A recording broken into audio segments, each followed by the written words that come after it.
চলুন আজ আমরা একটা অসাধারণ গল্প শুনব। জাতি ভাইয়ের গল্প। এটা এমন এক পরিবর্তনের গল্প যেটা শুরু হয়েছিল একদম সাধারণ প্রতিদিনকার এক সংগ্রাম থেকে। আসুন তার এই অবিশ্বাস্য যাত্রার শুরু থেকে শেষ পর্যন্ত সবকিছু জেনে নেওয়া যাক। এই প্রশ্নটা দিয়েই শুরু করা যাক। আচ্ছা, কখনো কি এমন হতে পারে যে জীবনের সবচেয়ে বড় চ্যালেঞ্জটাই একটা নতুন পথের দরজা খুলে দেয়? আর এই প্রশ্নের উত্তরটা হয়তো লুকিয়ে আছে জাতি ভাইয়ের জীবন অভিজ্ঞতার মধ্যেই। গল্পের শুরুটা কিন্তু ই রিক্সা দিয়ে হয়নি। জাতি ভাইয়ের পেশাগত জীবনটা শুরু হয়েছিল একদমই অন্য একটা পথে, কিন্তু পরিস্থিতি তাকে এমন একদিকে নিয়ে যায় যা তিনি হয়তো কখনো কল্পনাও করেননি। একদিকে দেখুন, 2008 থেকে 2017 পর্যন্ত জাতি ভাই ছিলেন একজন দক্ষ টেক্সটাইল মেকানিক। বেশ ভালো একটা কেরিয়ার, কিন্তু হঠাৎ করেই আর্থিক সংকট, আর তার ফলেই গ্রামে ফিরে আসা আর বাধ্য হয়ে হাতে তুলে নেওয়া ই রিক্সার স্টিয়ারিং। মানে তার স্থিতিশীল অতীত আর কঠিন বর্তমানের মধ্যে তফাৎটা ছিল আকাশ পাতাল। আর এটাই ছিল এক নতুন যাত্রার শুরু। তো ই রিক্সা চালক হিসেবে তার জীবনের সবচেয়ে বড় চ্যালেঞ্জ কি ছিল জানেন? গাড়ির ব্যাটারি। আর এই সমস্যাটাই মজার ব্যাপার হলো পরবর্তীতে তার দক্ষতার মূল ভিত্তি হয়ে ওঠে। ভাবা যায় প্রতিদিন পাক্কা ৩৫০ টাকা দিয়ে একটা বাতিল প্রায় নষ্ট ই রিক্সা ভাড়া নিতে হতো তাকে। দিনের শেষে যেটুকু আয় হতো তার একটা বিশাল অংশই তো চলে যেত এই ভাড়ার পেছনে। চাপটা যে কি পরিমাণ ছিল সেটা নিশ্চয়ই বোঝা যাচ্ছে। আর এই অবস্থা চলেছিল টানা 1 বছর। তিনি প্রায় অকেজো একটা ব্যাটারি দিয়েই গাড়িটা চালিয়েছেন। কিন্তু জানেন, এই একটা বছরের সংগ্রামী ছিল তার জন্য সবচেয়ে বড় একটা শিক্ষা।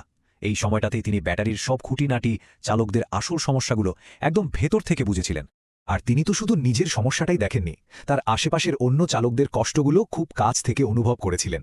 সমস্যাগুলো কি ছিল? একদিকে আয় কম, অন্যদিকে গাড়ি চালানোর খরচ অনেক বেশি। মেকানিকদের কাছে গেলে সঠিক সমাধান পাওয়া যেত না। আর সবচেয়ে বড় সমস্যা, এই একটু পরপর ব্যাটারি নষ্ট হয়ে যাওয়া, যার ফলে কাজের অনেকটা সময়ই নষ্ট হয়ে যেত। তো এই যে বারবার ব্যাটারি খারাপ হচ্ছিল, এর পেছনের আসল কারণটা কি? কারণটা হলো ব্যাটারি সালফেশন। খুব সহজ করে বললে, ব্যাটারির ভেতরে যে প্লেট থাকে সেগুলোর উপর এক ধরনের আস্তর জমে যায়, আর এই আস্তরটাই ব্যাটারির চার্জ ধরে রাখার ক্ষমতা একদম কমিয়ে দেয়। জাতি ভাই ঠিক করলেন এই মূল সমস্যাটাকেই তিনি সমাধান করবেন। আর ঠিক এখানেই গল্পের মোড়টা ঘুরে যায়। জাতি ভাই ঠিক করলেন তিনি আর এই সমস্যার শিকার হয়ে বসে থাকবেন না, বরং নিজেই এর একটা সমাধান বের করবেন। তিনি একটা যুগান্তকারী সিদ্ধান্ত নিলেন। তার নিজের কথাতেই, আমি এই সংগ্রাম করতে করতে ক্লান্ত হয়ে পড়েছিলাম। আমি জানতাম আমাকে আরও ভালো একটা উপায় খুঁজে বের করতে হবে, শুধু আমার জন্য নয়, সবার জন্য। এই একটা চিন্তাই তাকে সাধারণ একজন চালক থেকে উদ্ভাবকের পথে নিয়ে আসে। কিন্তু শুধু ভাবলেই তো হবে না, কাজও করে দেখাতে হবে। আর তিনি তাই করলেন। বেশ কিছু কঠিন পদক্ষেপ নিলেন। প্রথমত, নিজের সম্বল ওই ই রিক্সাটা সেটা বিক্রি করে দিলেন। তারপর তার জমানো যে ৫৫,০০০ টাকা ছিল পুরোটাই বিনিয়োগ করলেন। আর সেই টাকা দিয়ে শুরু করলেন নিজের গ্যারেজ, যাতে এই সমস্যার একটা স্থায়ী সমাধান করা যায়। আর তার এই সাহসী সিদ্ধান্তর ফল কি হলো? ফল হলো জাতি ভাইয়ের গ্যারেজ। এটা শুধু একটা গ্যারেজ ছিল না, এটা ছিল এমন একটা জায়গা যেখানে চালকদের সমস্যার সত্যিকারের সমাধান হতো। তাদের আয়ের পথটা নতুন করে খুলে যেত। খুব অল্প সময়ের মধ্যেই কিন্তু তিনি চালকদের ভরসার জায়গা হয়ে উঠলেন।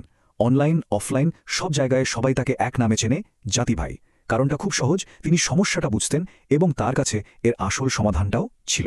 তিনি এমন সব সমাধান নিয়ে এলেন যা চালকদের মূল সমস্যাগুলোতেই আঘাত হানে। যেমন ধরুন, ব্যাটারির কর্মক্ষমতা বাড়ানোর জন্য ব্যাটারি নিউট্রিশন, ব্যাটারির ক্ষতি সারানোর জন্য সালফেশন রিমুভার, আর ব্যাটারির আয়ু বাড়ানোর জন্য একদম নতুন একটা জিনিস, পাউডার ব্যাটারি জেল। এই সব কিছুই কিন্তু চালকদের খরচ কমিয়ে আয় বাড়াতে সরাসরি সাহায্য করেছে। দেখুন, জাতি ভাইয়ের কাজটা কিন্তু শুধু ব্যবসায়িক সাফল্যেই থেমে থাকেনি। তার এই উদ্যোগ একটা